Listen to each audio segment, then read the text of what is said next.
린치. 사전적인 의미는 잔인한 폭력을 가하는 행위를 말합니다.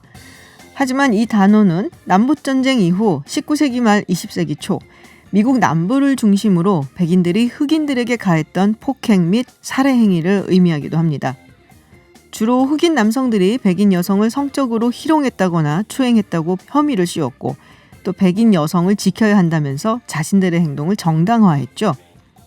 아마도 폭행당하고 숨진 채 나무에 목매달려 있는 흑인 남성들의 끔찍한 사진 보신 적 있으실 겁니다. 이 장면을 두고 유명한 재즈싱어 빌리 할리데이는 Strange Fruit, 즉 이상한 과일이란 곡을 불렀죠.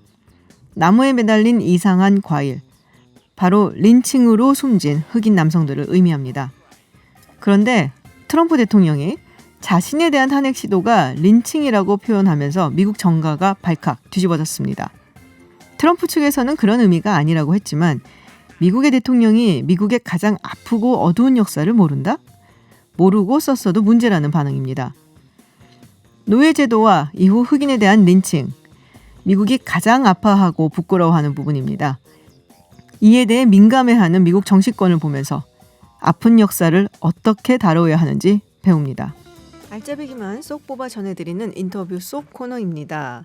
최근 미국에서 1,500여 명이 액상형 전자담배로 인해 폐가 손상되고 또 33명이 사망한 걸로 밝혀지면서 미국의 일부 주에서는 액상형 전자담배 판매를 중지하는 조치도 취했는데요.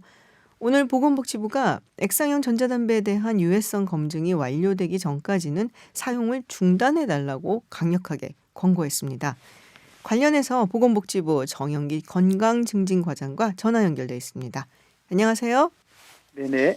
네, 지난달에 그 액상형 전자담배 사용 자제를 권했다고 알고 있는데 오늘은 사용 중단이란 말이에요. 그래서 상당히 좀 강력하게 권고가 바뀌었는데 이렇게 바꾼 이유가 뭐가 있을까요? 예, 저희가 9월 20일 날 처음 그 액상형 전자담배의 사용을 자제해 줄 것을 권고했습니다. 네. 그 이후에 미국에서 지속적으로 중증 폐질환 환자가 발생을 했고 사망 사례도 계속 발생을 해서 최근에 33건이나 사망 사례가 발생을 했습니다. 네. 또 국내에서도 그 액상형 전자담배 사용으로 인한 폐질환 의심 환자가 한 건 발생을 했기 때문에 저희가 보다 좀 적극적으로 조치를 취해야겠다는 판단 하에 사용 자제에서 사용 중단할 것을 강력히 권고하게 되었습니다. 네, 최근 뭐 외국에서도 그렇고 한국에서도 이게 뭔가 좀 안 좋은 사례가 증가를 해서 그래서 사용 자제에서 중단으로 좀 강력하게 권고를 올렸다라는 말씀이신데 어떤 성분이 문제가 되고 있는 건가요? 지금 뭐 제가 읽은 바로는 미국에서 그 대마 유래 성분이라고 하나요? THC 뭐 이런 이야기가 나오던데요. 네네. 미국에서 폐질환 발생한 환자의 80%가 THC와 네. 비타민 아세테이트라는 성분이 함유된 제품을 사용을 했습니다.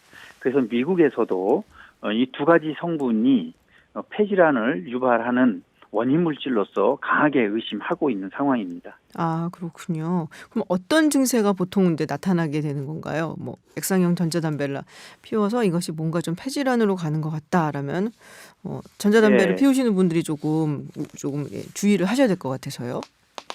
예. 그 폐질환에 관한 문제이기 폐가 손상되기 때문에 기침, 가래, 호흡곤란 등의 증상이 나타나게 됩니다. 그렇군요. 그러면은 국내에서 그 아까 이제 첫 의심 환자, 폐질환 의심 환자가 발생했다고 하셨는데 이분 현재 상태는 어떤가요? 예, 이분은 그 증상이 나타나서 즉시 이제 병원에 입원을 해서 한 일주일 정도 입원을 치료를 받았고요. 지금은 완전히 호전이 돼서 퇴원한 상태입니다. 그렇군요. 근데 이게 권고잖아요. 예, 그렇습니다. 예, 그냥 무슨 이제 뭐 법적으로 금지를 한다든지 뭐 이런 것이 아니기 때문에. 근데 미국에 이제 몇 주들은 그런 거를 법안 같은 거를 이제 조금 통과를 시킨다든지 그래서 굉장히 강력하다고 얘기를 들었는데, 그렇다면 사실상 권고기 때문에 규제할 방법은 없다라고 봐도 되지 않을까요? 그러니까 뭔가 이렇게 법안이 좀 상정돼야지 되지 않을까라는 생각이 드는데요. 그렇지는 않고요. 네. 현재 저희 제품안전기본법에 의해서 네. 만약에 특정 물품이 네. 인체에 안전에 건강에 문제를 유발한다고 유발하는 것으로 확인이 되면 네. 지금 현재 법 규정으로도 판매 중지나 회수 조치를 취할 수가 있습니다. 하지만 지금 현재 액상형 전자담배와 폐질환과의 정확한 인과관계가 규명되지 않고 있는 상황입니다. 그렇군요. 미국의 경우에도 지금 조사 중에 있고 액상형 전자담배가 진짜 그 폐질환을 유발하는 진짜 유발하는 것인지에 대해서 현재 원인 규명 중에 있는 상황이고요. 네네. 그래서 미국도 사용 자제를 권고한 상태입니다. 그렇군요. 아직은 사실은 좀 정확하게 이것 때문에 폐질환이 일어난다라는 인과관계 파악은 안 되는 상황이라서 만약에 그럼 인과관계 규명이 된다 그러면 나중에 판매 중지를 할 수도 있다라는 말씀이신 건가요? 예, 그렇습니다. 액상형 전자담배가 중증 폐질환을 일으킨다는 것이 확인이 되면 현재 특별한 법 제정 필요 없이 현재 제품안전기본법에 의해서 판매 중지 조치를 내릴 수가 있습니다. 그렇군요. 네, 알겠습니다. 네, 오늘 말씀 잘 들었습니다. 네, 감사합니다. 네, 고맙습니다. 지금까지 보건복지부의 정영기 건강증진과장과 얘기 나눴습니다. 네, 퇴근길 특별한 한 분과 함께하는 이브닝 인터뷰 시간입니다. 지난해 2월 바른미래당이 창당을 하면서 뭔가 좀 새로운 보수 야당으로 자리매김할 수 있을까 기대와 관심 갖고 지켜보신 분들 많았을 것 같은데요. 유승민 의원이 12월 신당 창당을 거론을 하면서 올 겨울에 쪼개지는 것은 기정사실화된 것이 아닌가 싶습니다. 네, 유승민 의원의 측근이라고 할 수 있죠. 이준석 전 바른미래당 최고위원 스튜디오에 나와 계십니다. 어서 오세요. 네, 안녕하십니까. 지난주에 직위 해제 결정을 받았잖아요. 그러니까 전 최고위원이라서 제가 왠지 미안한 마음을 들면서 이렇게 묻는데 지금 최고위원직 그리고 노원병의 당협위원장직 둘 다 발탈을 당했죠. 지금. 네. 그런데 윤리위원회가 사실 이번에 내린 판단은 정치적인 판단이라 보고 있기 때문에 오히려 하려면 좀 화끈하게 제명 같은 걸 해야지 제가 이제 면이 사는데 이거 애매한 판단이 내려가지고 좀 섭하기는 합니다, 제가. 센 척하는 거 아니에요? 아니요, 근데 이게 왜 그러냐면요. 사실 저한테 징계를 내렸다는 사안을 보면은 올해 3월에 있었던 일이거든요.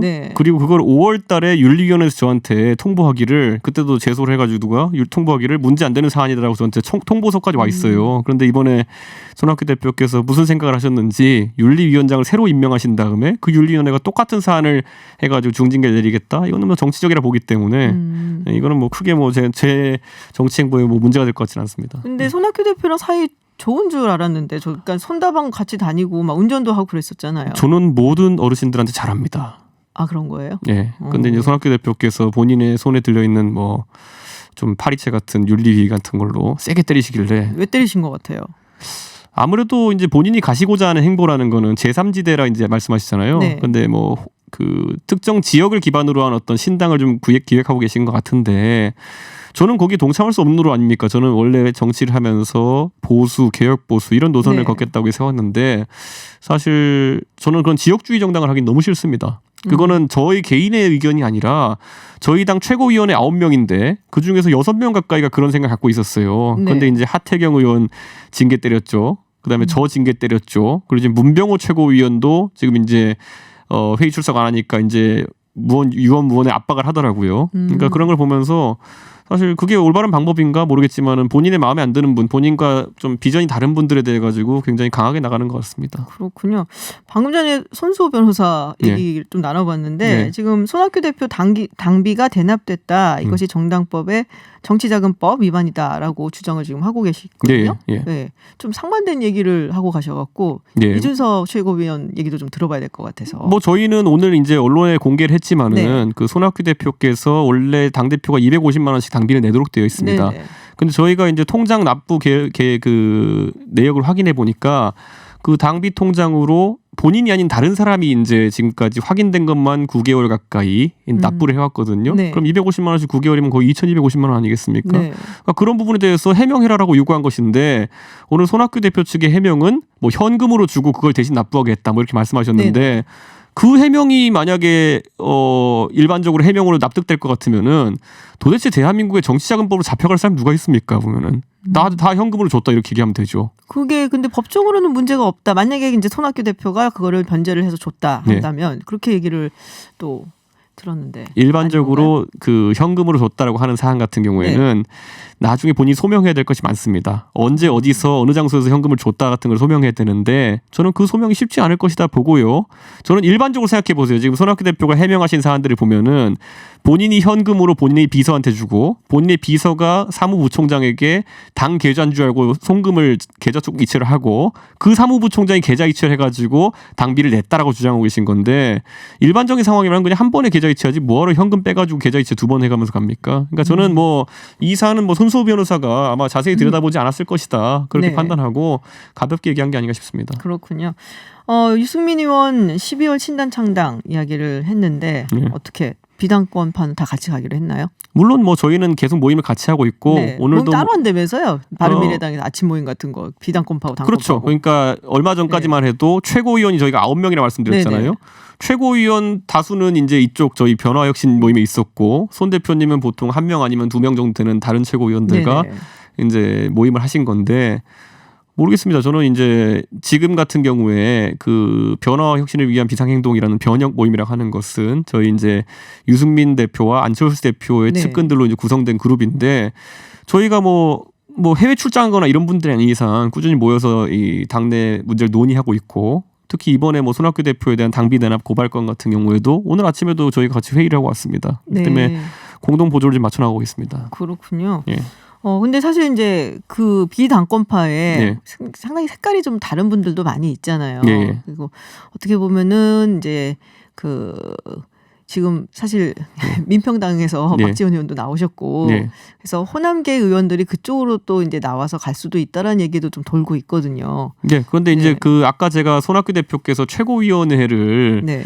그 당권파 측에서 다수를 가져가기 위해서 저희를 징계하는 거 아니냐 이렇게 제가 말씀드렸는데 상당히 그 예측이 합리적인 것이 저희가 최고위원회 다수를 점하고 있으면서 원래 비당권파가 네. 막았던 게 뭐냐면은 그 지금 민평당에 가셨다가 대한정치연대로 가신 분들은 네. 그 과거에 국민의당과 바른정당이 합당할 때 탈당을 하신 분들이기 그렇죠. 때문에 지금 돌아오시려면 징계가 풀려야 됩니다. 그러니까 국민의당의 입장에 봤을 때는 그분들이 탈당을 하고 창당하는 해당 행위자들이기 때문에 네네. 그 승계 정당인 바른미래당에서는 그 징계가 유효합니다. 그렇기 때문에 최고위원회에서 그런 것들을 특별 복당시켜줘야 되는 것인데 네네. 그걸 저랑 하태경 의원이 결사 반대하고 있었거든요. 예. 그러다 보니까 하태경 의원과 저를 이제 그 징계하면은 다수를 회복할 수 있다 생각해서 하신 것 같은데 실제로 손학규 대표께서 저를 징계하면서 하신 말씀이 최고위를 정상화하겠다 그랬어요. 비정상 그렇게 된 거예요. 그러니까 저희가 당연히 합리적 다수로서 맡고 네. 있는 상황이 비정상이라 판단하신 것 같은데 그 꿈이 또 막히신 게 뭐냐면 아까 말씀드렸듯이 처음엔 당권파로 분류되었던 문병호 최고위원이 네. 하태경하고 이준석 저렇게 징계하는 것은 부당하다라고 주장하시면서 지금 최고위원회를 불참하고 계십니다. 그래서 또 이제 제적 인원이 안 돼요. 그러니까 제가 이제 뉴스 예고를 해드리자면요. 네. 며칠 있으면 문병호 최고위원도 잘렸다는 얘기를 아마 들으실 겁니다. 정말요? 그러지 않고서는 아까 말했던 민평당 출신 인사들의 복당 시나리오가 가동이 불가능합니다. 여기서 또 폭탄 발언이 하나 나왔어요. 폭탄 아니요. 누구나 알고 있어요. 저희 당에서는 지금. 문병호 의원도 알고 계실 겁니다. 그래요? 네. 참 여러 가지로 복잡한 상황이네요. 거기가 굉장히 지금. 원래 이게 적절한 표현인지 모르겠지만 없는 집이 싸우면 제대로 싸우는 것 같습니다. 진짜. 그렇게 얘기를 하고. 저희가 진짜 저희는 딱 노선 하나만 가지고 지금 네. 이제 버티고 있는 것인데 거기에 대한 이견 때문에 지금 이렇게 크게 갈등이 일어나는 것에 대해서 우선 뭐 국민들께 송구하지만은 저도 정치 이제 몇 년 하다 느낀 것이 상대편이 때리면 그래도 싸움 피하면 안 되겠다는 생각이 들 때도 있고 싸움은 이겨야겠다는 생각이 들더라고요. 그렇군요. 네. 안철수 전 대표는 소식이 됐나요? 아니면 뭐 역시 연락한다, 뭐 연락하겠다 이런 얘기들 굉장히 많았는데 좀 유승민 의원이 좀 약간 굉장히 적극적으로 구의를 했잖아요. 안철수 대표 같은 경우에는 과거에도 이제 2016년 그 총선을 앞두고 2월 달에 국민의당을 창당한 전력이 있어요. 네. 무슨 말이냐면은 선거가 4월이더라도 한 2월 정도에 창당을 해도 선거를 치를 수 있다는 어떤 경험적 그런 관점이 있는 분이기 때문에 지금 유승민 의원 같은 경우에는 뭐 빠르게는 11월, 늦게는 12월 정도에 창당을 해가지고 개혁보수 노선으로 국민에게 좀 어필할 기회도 있고 해야 되는 거 아니냐 이랬는데 안 대표는 그때 2016년에 이제 반쯤의 성공이 있었기 때문에 네. 국민의당에 그 기억을 좀 하고 계실 수도 있다. 그래서 타임라인이 좀 생각은 일치하는 부분이 많은데 그 어떤 시차는 좀 있을 수 있다는 생각하게 됩니다. 그러면은 혹시나 유승민 의원이 네. 자유한국당하고 뭐 연대를 한다든지 뭐 아니면은 합친다든지 네. 뭐 이런 생각은 안 하고 계신가? 왜냐면 이번에 뭐 패스트트랙 올라가 있는 이제 뭐 공수처 법안이라든지 네. 이거 결사적으로 같이 막겠다라는 얘기를 좀 하셔갖고 뭐 네. 결을 지금 같이 하려고 하는 모습을 그러니까 유승민 보이거든요. 의원이 이제 중앙일보와 조선일보의 인터뷰를 이번에 네. 최근에 했거든요. 근데 제가 듣기로는 유승민 의원은 중앙일보와 조선일보에서 개별 사안들에 했던 말이 똑같아요.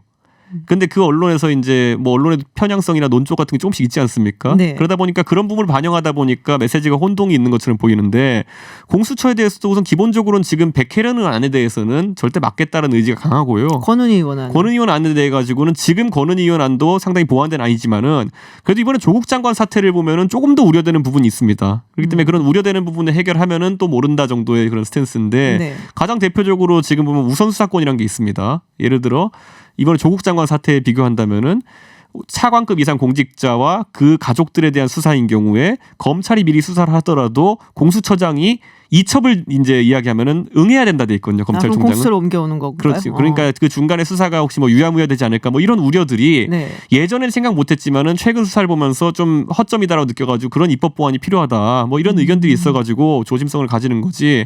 원래 유승민 의원 같은 경우에는 지금보다 권한이 좀 약한 단계에 그러니까 그 공수처 네. 같은 경우 특히 뭐 법관이나 아니면 뭐 검찰 정도를 규제하는 형태의 공수처에 대해서는 본인도 대선 공약으로 냈던 적이 있습니다. 그렇기 때문에 공수처에 대해 무조건적인 반대라기보다는 지금 나와 있는 백혜련안이나 권은희 안에 지금 허점이 있다라는 것을 이제 지적하고 있는 거죠. 좀 보완해서 그렇다면은 뭐 공수처 법안은 처리할 생각은 있다. 근데 그걸 어느 정도 이제 민주당이 뭐 협치라고 해야 될까 아니면 네네. 보완에 응할 자세가 되어 있느냐. 뭐 그거는 앞으로 이제 협상의 과정이 있을 거다 이렇게 보고요. 지금 단계에서 대신 민주당이 뭐 10월 며칠까지 상정하겠다 이렇게 좀 막무가내로 나오니까 그 협상의 의지가 없이 그렇게 올라오면 무조건 맞겠다 이런 표현을 하는 겁니다. 아, 예. 그렇군요. 근데 이제 내년 총선 네. 보면은 만약에 12월에 신당을 창당을 한다고 해도 네. 홀로 서기가 쉽지는 않은 시스템이잖아요. 사실. 예. 물론 이제 선거법이 어떻게 바뀔지는 우리가 모르는 상황이기는 하지만 예.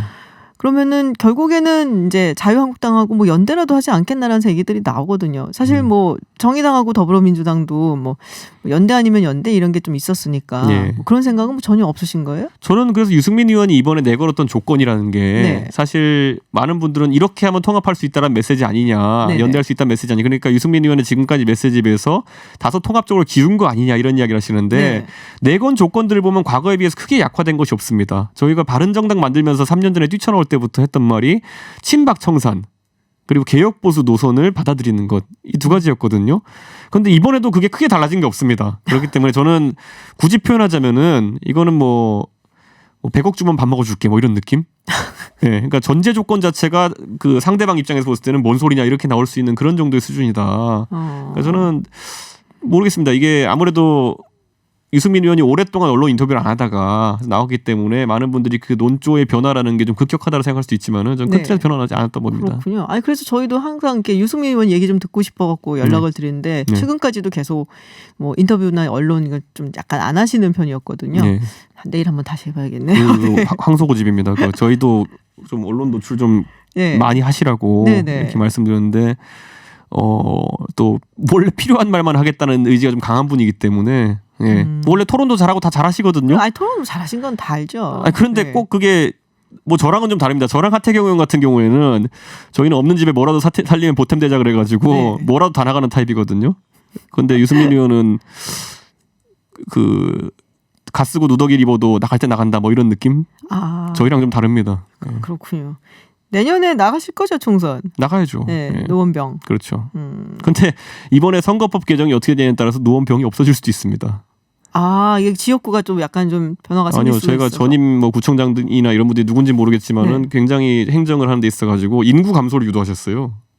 그 노원구 인구가 63만에서 많을 예. 때는 지금은 53만까지 떨어졌습니다. 다 떨어진 거 아니에요? 근데 어디나? 근데 이제 강서구 같은 경우에는 네. 확 늘어나가지고 지금 이제 뭐 65만, 7만 이렇게까지 가거든요. 그러니까 이번에 선거법이 개정되든 안 되든 노원구 같은 경우에는 갑을병에서 갑을로 개편될 가능성이 높다. 아, 네. 갑을병에서 이제 병이 좀 많이 줄어갖고 노원구 자체가 좀 많이 줄어갖고 이게 3개에서 2개로 준다. 그렇죠. 그래서 제 고향을 누가 그렇게 행정을 잘못해가지고 인구가 줄었는지 잘 모르겠습니다. 네.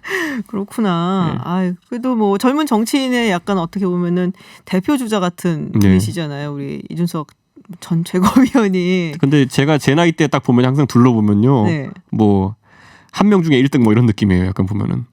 그러니까 제가 35살이거든요. 근데 저도 벌써 이제 그렇게 됐어요? 네, 근데 저도 이제 뭐 민주당의 장경태 청년위원장이라든지 개인적으로 친하게 지내고 같이 논의도 많이 하는 형님들이 있는데 그 형님들도 예를 들어 경태 형님 같은 경우도 뭐 37살, 38살 중에 내가 1등 중에 한 명 중에 1등 뭐 이런 느낌이고 이게 사실 젊은 정치인들이 많이 나오는 환경이 마련돼야 되는데 네.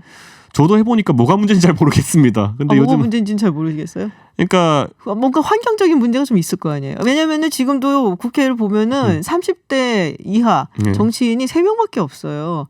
그러니까 청년 정책을 만드는데 모두 50대 아저씨들이 만들고 그러니까 있어요. 70년생 이하도 20몇 명밖에 없어요. 그러니까. 네, 그러니까 70년생이 벌써 몇 살입니까? 50 아닙니까 나이가? 예. 얘기하지 마. 예. 네, 그래서 좀 젊은 정치인들이 많이 들어와야지 청년 정책도 사실은 조금 더 잘 만들 수 있지 않을까 생각을 근데 하거든요. 저도 이제 제가 이 얘기를 하는 게 젊은 정치인으로서 항상 제가 예를 들어 1시간을 제 정치 활동에 쓸 수 있다면은 제가 지역구 정치인이잖아요. 네. 그럼 고민을 합니다. 내가 정책 개발에 1시간을 쓸 것인가 아니면 지금 나가서 밖에서 막걸리를 마실 것인가.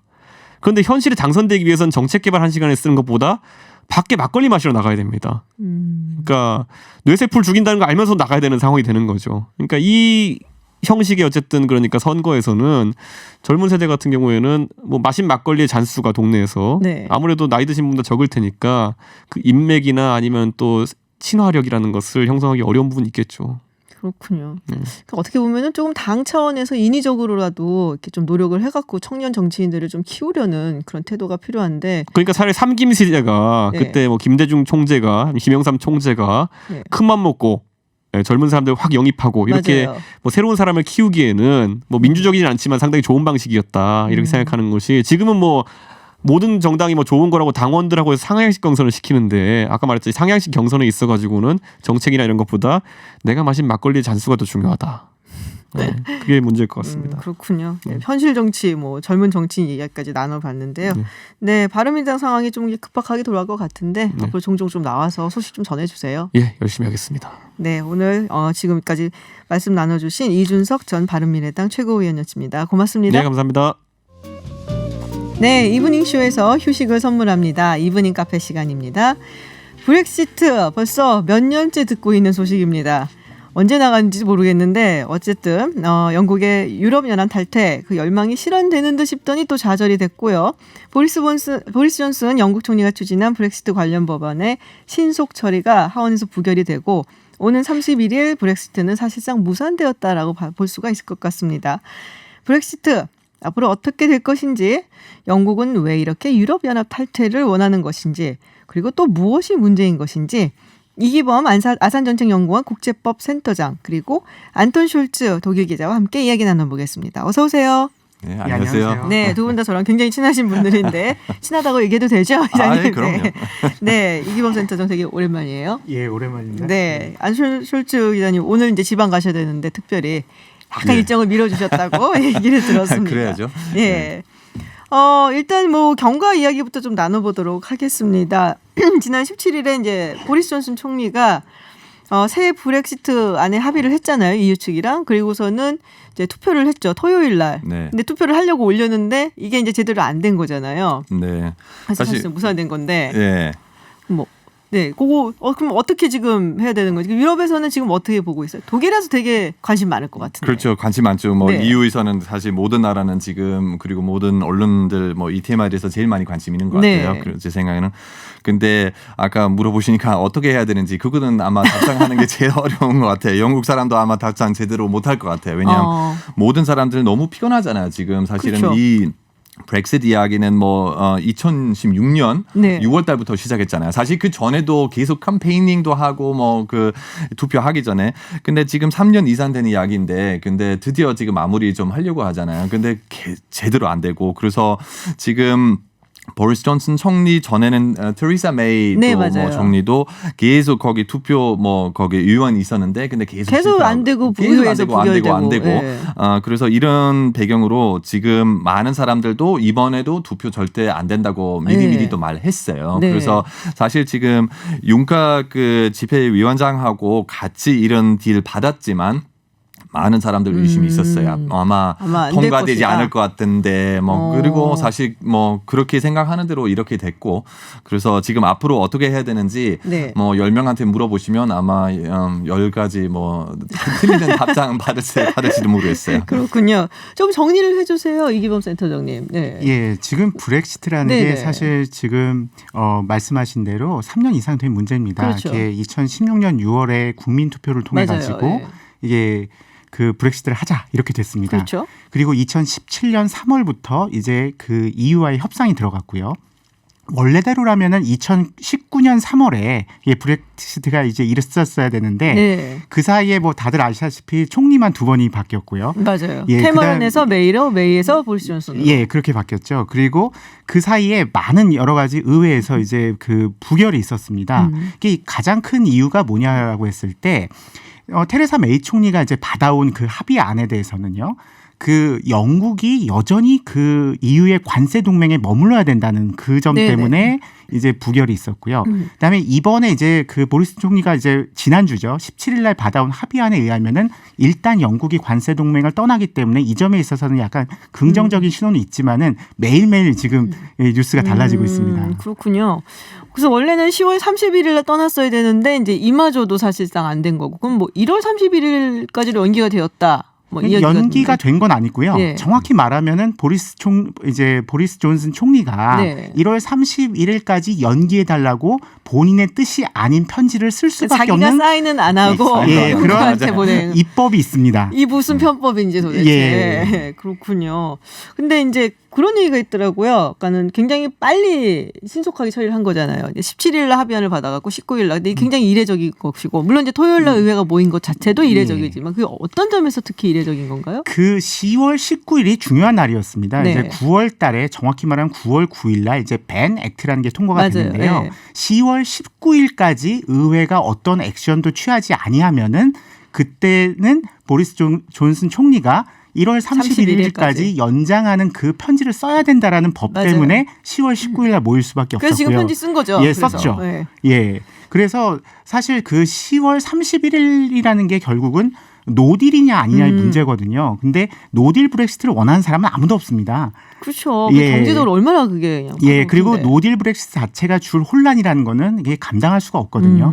예, 그렇기 때문에 지금 10월 19일 날 모였던 거고요. 네. 그리고 어제 이제 어제죠. 어제는 이제 특별히 그 새로운 이제 그 보리스 존슨 총리의 그 브렉시트 안에 대해서 네. 일단 절차가 진행되고 있는 그런 이제 신호는 있습니다. 제2독회라고 그러는데 네. 제2독회는 통과한 것처럼 보입니다. 그러니까는 그런 게 있더라고요. 법안을 심사할 때 3번을 읽으면서 논의를 하는데 이제 1독회, 2독회, 3독회 이렇게 있다는 것이죠.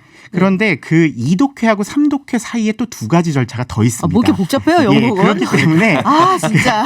그래서 사실 물리적으로 불가능한데 그럼에도 이제 보리스 존슨 총리는 그 3일 만에 그걸 해달라고 했던 거고요. 거기에 대해서는 이제 소위 말하는 영국판 패스트 트랙이죠. 여기에 대해서는 이제 그 의회가 협조하지 않겠다고 했기 때문에 10월 31일 날 브렉시트가 될지 안 될지에 대해서는 사실상 물 건너갔다 이렇게 보여집니다. 그렇군요. 존슨 총리의 반응이 어땠나요? 당연히 별로 행복하지 않았어요. 첫 번째 투표가 그렇게 사인도 안 하고 보냈겠지 사실은. 그 전에도 아까 우리 들어봤던 것처럼 그냥 그 전에도 여러 가지 투표 있었는데 근데 한 번도 성공 못했잖아요. 통과는 되지 않아서 하나도. 근데 아까 교수님 설명하신 대로 그냥 첫 번째 먼저는 어느 정도 통과됐어요. 오케이 브렉시트 하자고. 이 정도는 어느 정도 그 결정이 나오는데 근데 바로 15분 후 두 번째 투표가 있었는데요. 그래서 거기는 바로 다시 모든 걸 멈췄어요. 그래서 당연히 뭐 존슨 되게 좀 화가 나고 뭐 크게는 실망했다고 그리고 뭐 불확실 뭐 미래가 어떻게 네. 될 건지 누구도 알 수 없다고 지금 이렇게 많이 말씀했는데 사실 트위터까지도 했는데 앞으로 뭐 그냥 우리는 그 뭐 트위터에 해시태그 get Brexit done 뭐 약간 이렇게 말씀하는데 브렉시트 해버려라 빨리 해라 뭐 이런 거. 그렇죠. 네. 근데 그 보리스 존슨 이 브렉시트하고 완전히 연결돼 있는 사람 있잖아요. 그 사실 정리되기 전에 프로 브렉시트 캠페인 어느 정도 제일 많이 그 맞아요. 리더였잖아요. 그래서 네. 이 사람 되게 좀 브렉시트 꼭 원하는 타입이잖아요. 맞아요. 얼마 전에도 노딜이라도 이렇게 하겠다고 막 그랬고. 예, 뭐 추가해야 돼도 뭐는 저는 브렉시트 무조건 하겠다. 뭐 네. 이렇게도 말씀 많이 하셨는데요. 근데 중요한 부분은 지금 우리 이해해야 되는 게 이거는 사실 그냥 의원들한테 말씀하는 게만 아니고 제 생각에는 지금 그 선거 네. 사실 가능성 새로운 선거가 곧 생길 가능성 의회 되게 해산하고. 높잖아요. 네. 그래서 지금 말씀하는 게 사실 그냥 의원들 위해서 하는 말씀뿐만 아니라 사실 어느 정도 다음 선거는 준비할지도 모르겠어요. 그 선거를 염두에 두고 하는 이야기일 수 있다라고 그렇죠. 말씀이신데 지금 말씀하시는 분이요. 네, 여러분들 많이 보셨을 거예요. 매체를 통해서 안톤 슐츠스입니다. 독일 분이시죠. 한국말 너무 잘하셔갖고 네, 유튜브 들어오셔서 확인하시고요. 저희가 잠시 교통 정보 듣고 와서 다시 얘기 나눠보도록 하겠습니다. 네, 이브닝 카페 돌아왔습니다. 브렉시트 이야기 나눠보고 있는데요. 이기범 아산정책연구원 국제법센터장 그리고 독일 기자시죠. 안톤 숄츠 씨와 함께하고 있습니다. 이유가 그러면 영국한테 또 연장해 준대요? 뭐 이유 반응은 어떤가요? 한번 봐야죠. 연장해 줄 수밖에 없어요.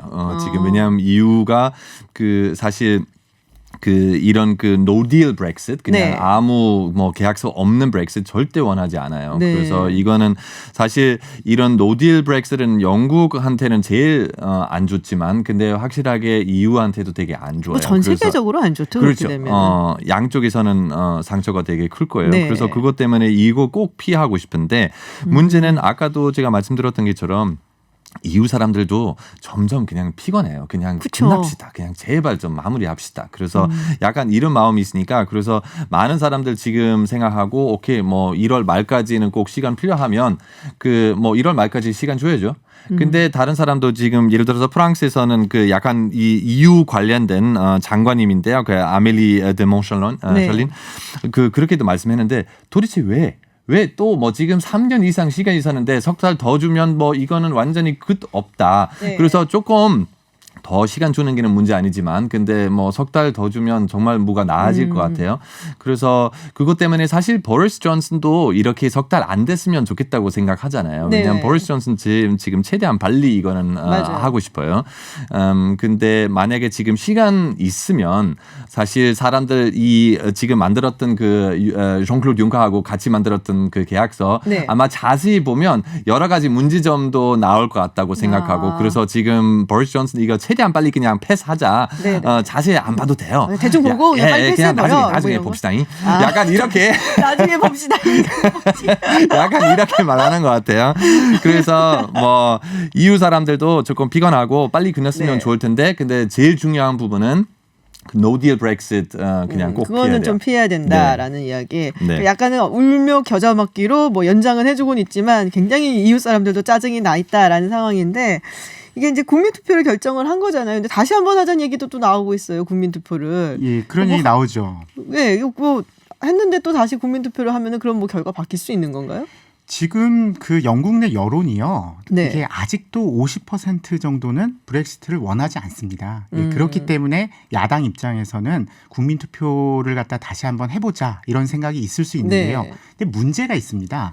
이게 2016년 6월에 국민투표를 통해 가지고 브렉시트 하기로 했죠. 네네. 근데 왜 아직까지 안 되고 있을까라고 한번 생각을 해보면은 영국은 우리하고 다르게 국민주권 개념이 없습니다. 영국 국민 주권이 없어요? 예, 의회 주권입니다. 그리고 네? 의회도 하원만이 아니고 하원, 상원, 왕 이렇게 해서 3자가 의회를 구성합니다. 그러면 왕은 주권이 있는데 영국 국민들은 주권이 없는 거예요? 의회가 있죠. 정확히 말하면요. 좀 안 됐다. 예, 그래서 그러니까. 국민 주권 개념이 없기 때문에 네. 의회 주권이기 때문에 의회가 모든 것을 할 수 있는 겁니다. 그러니까 국민 투표로 결정이 났어도 의회 주권이기 때문에 의회가 지금 못 하고 있으니까 못 하고 있는 예, 거군요. 그렇습니다. 그리고 사실 이 문제가 많은 피로감을 주곤 있지만은 네. 그 북아일랜드 문제를 갖다가 그렇죠. 우리가 네. 얘기를 안 할 수가 없어요. 맞아요. 왜냐하면은 뭐 영국이 우리가 이제 알다시피 잉글랜드, 스코틀랜드, 웨일즈 그다음에 북아일랜드로 이제 구성이 네네. 돼 있는데 그 21년 전에 굿 프라이데이 어그리먼트라고 네. 있었습니다. 이게 쉽게 말해서 내용이 뭐냐면은 북아일랜드는 영국에 남는다. 그렇지만 북아일랜드와 남쪽에 있는 아일랜드 공화국은 또 하나의 이게 그 어떤 그 교류나 이런 데 있어서 장벽이 없어야 된다. 그렇죠. 그래서 그때부터 이제 막 왔다 갔다 자유롭게 했죠. 이 두 가지를 갖다가 다 충족을 시켜야 되는데 노딜은 말 그대로 국경이 생깁니다. 국경이 생기면 그 북아일랜드하고 아일랜드 공화국 사이의 교류나 이런 것들이 문제가 된다는 거죠. 그래서 그 국경을 만들지 않기 위해서 네. 여러 가지 이제 지금 안을 만들고 있는 거거든요. 네. 그래서 이제 북아일랜드 문제도 있고요. 그다음에 여론이 아직은 50% 정도는 브렉시트를 여전히 원하지 않는다. 그리고 의회 주권이라는 이런 큰 장애물이 있다는 거죠. 갑자기 영국 사람들에 대해서 다르게 보게 되네요. 근데 사실은 이제 그런 부분을 우리 얘기하지 않을 수가 없어요. 영국이 원래 대륙 유럽하고는 조금 다른 시각을 갖고 또 이렇게 좀 거기에 잘 한 발만 들여다놓고 그리고서 완전히 우리는 대륙 유럽하고 같이 간다 이런 생각은 안 했던 국가잖아요. 독일인 입장에서 보셨을 때. 그렇죠. 네. 사실 EU 생겼을 때 2차 대전 이후 EU가 만들었잖아요. 네. 왜냐하면 그때 그 전에는 너무 많은 전쟁도 있었고 뭐 1차 대전, 뭐 2차 대전, 뭐 다른 전쟁도 많이 있었는데요. 그래서 유럽 사람들 좀 생각하고 우리는 어떤 커뮤니티 여기 만들어야 되겠다. 앞으로 이런 일이 다시 생기지 않기 네. 위해서.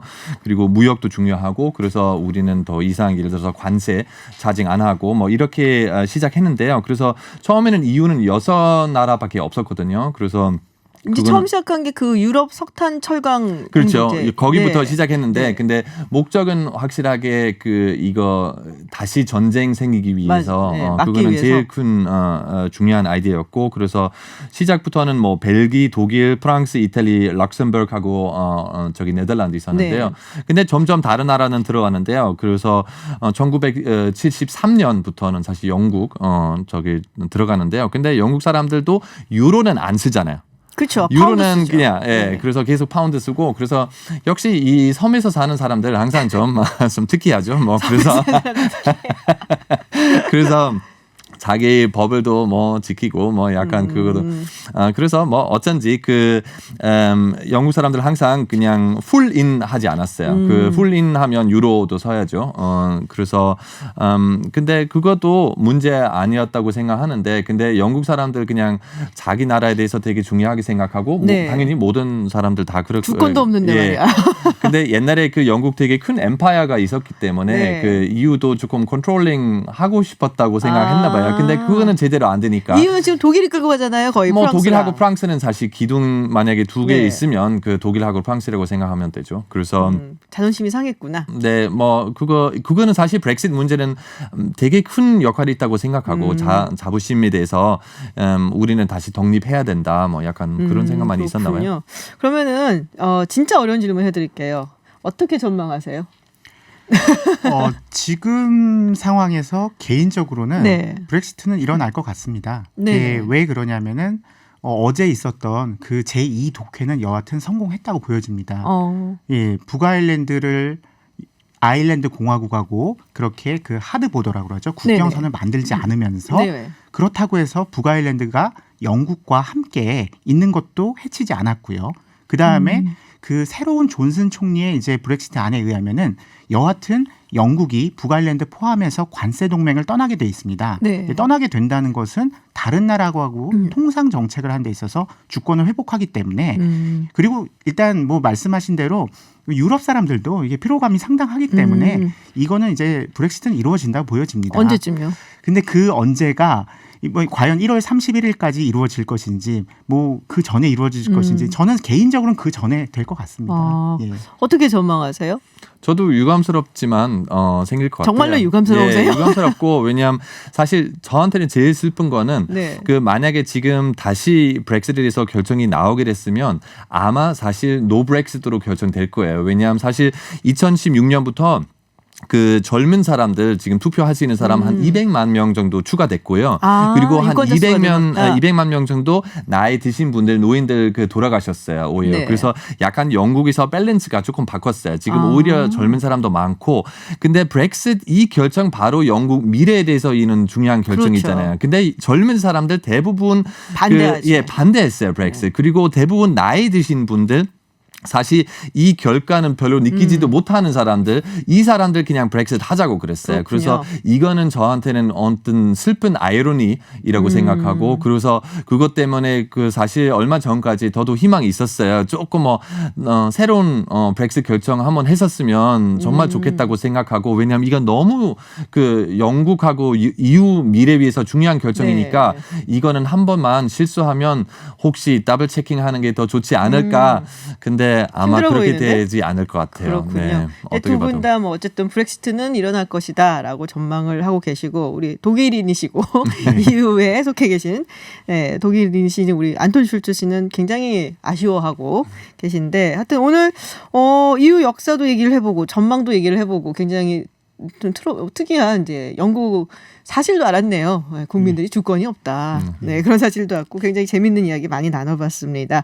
네, 이기범 아산정책연구원 국제법센터장 그리고 안톤 숄츠 독일 기자와 이야기 나눴습니다. 고맙습니다. 예, 고맙습니다.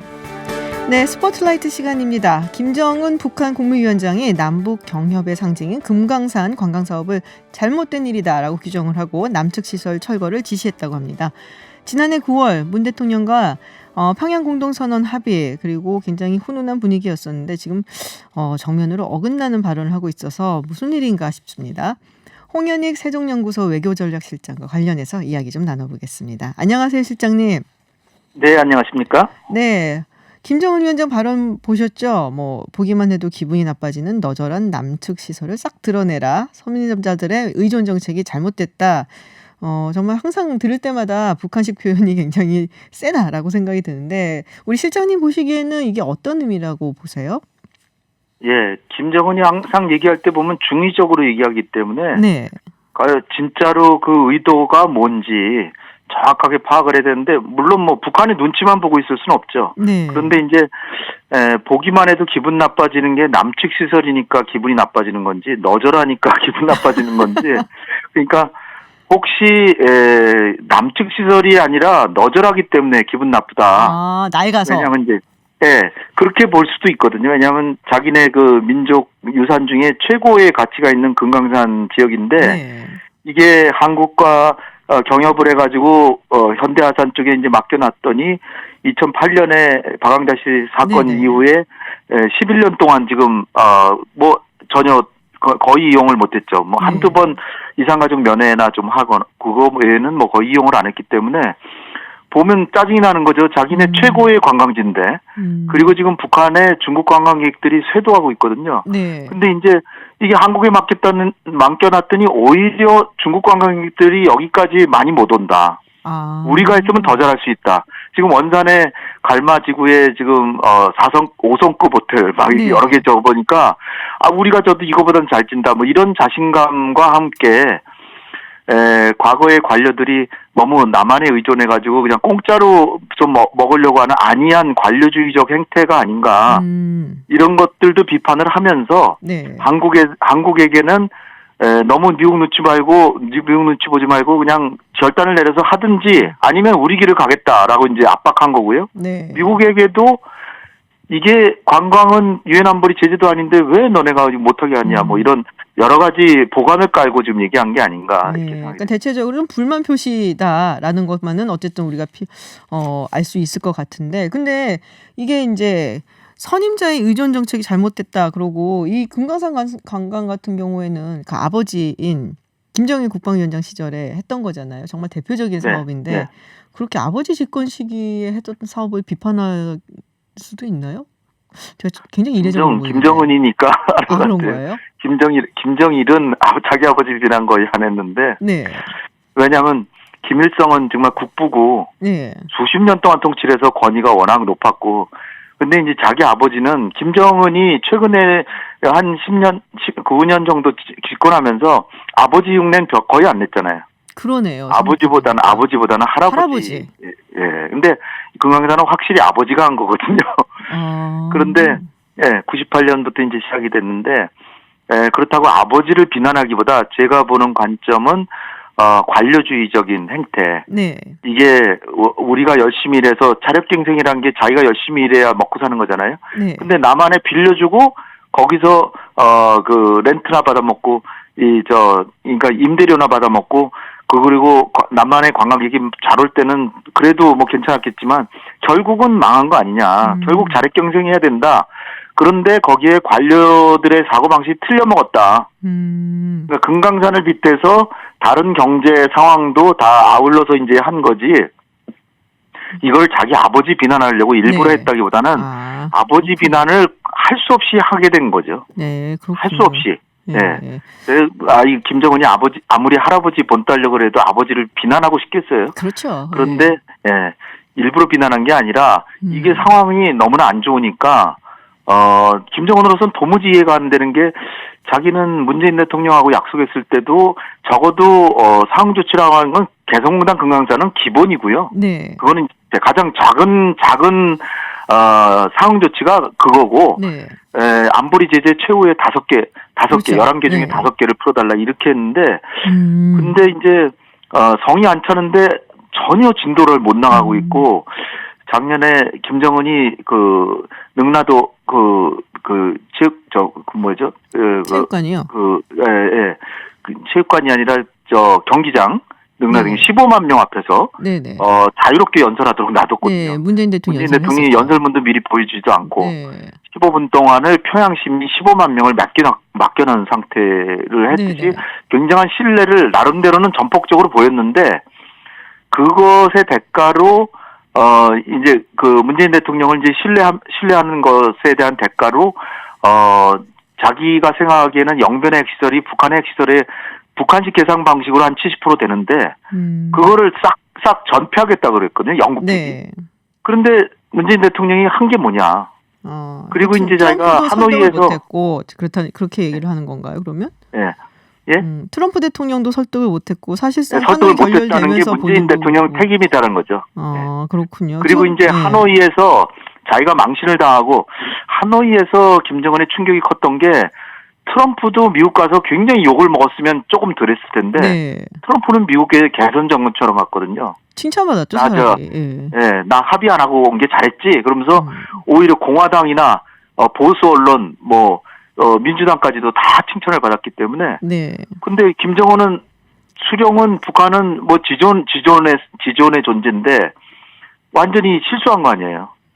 그러니까 그걸 누구 탓할 수도 없고 외교 정책인데. 네. 그래서 이제 김영철 좀 자천시키긴 했지만 결국은 자기가 너무나 정말 악몽이죠, 악몽. 네. 근데 그게 일부는 문재인 대통령 탓이다라고 남 핑계를 대는 건데 그런데 이제 문재인 대통령이 이번에는 트럼프 대통령이 좀 잘못한 거다 이렇게 해줬으면 그렇게 화나지는 않았겠죠.